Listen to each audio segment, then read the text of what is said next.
to, I've been reading in Kings, and Ezekiel is one of my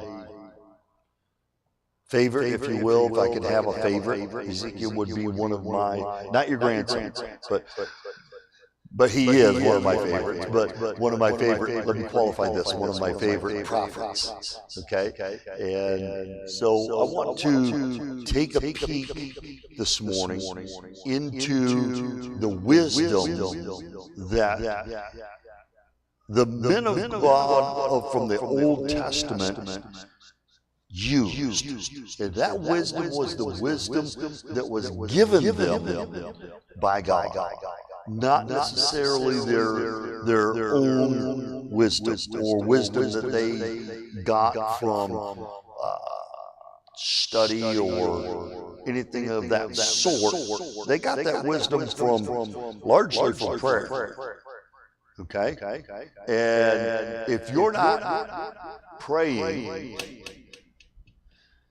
then don't expect heat's on. And me and heat don't get along very well most of the time.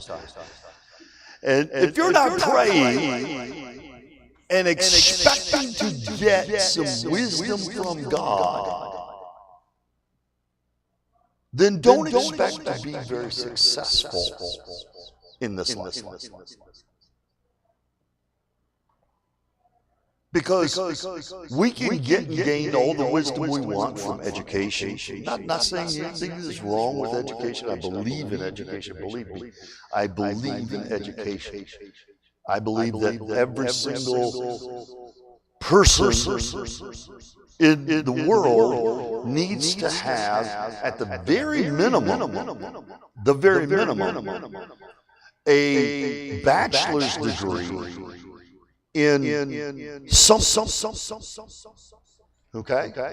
If you do not have at least a bachelor's degree, you're living beneath your privilege. In my opinion, that's just my opinion. Opinions are like noses; everybody's got one. Well, there's mine. Okay, I believe that I believe your sons, Jen and Matt, need to have not a high school education, because high school education is not going to get them anywhere in today's society. Exactly. And so the fact of the matter is that if that's what it takes to push grocery carts at Myers, what's it take to get a real job? Probably a master's degree. Okay? Probably a master's degree. If in today's society, if you don't have a piece of paper that says that you have gotten an education, then people are not going to believe in you. They're not going to believe that you have wisdom or knowledge or understanding of the basic essentials of what it takes to be successful. Well, what about in the spirit realm? What does it take to be successful in the spirit realm?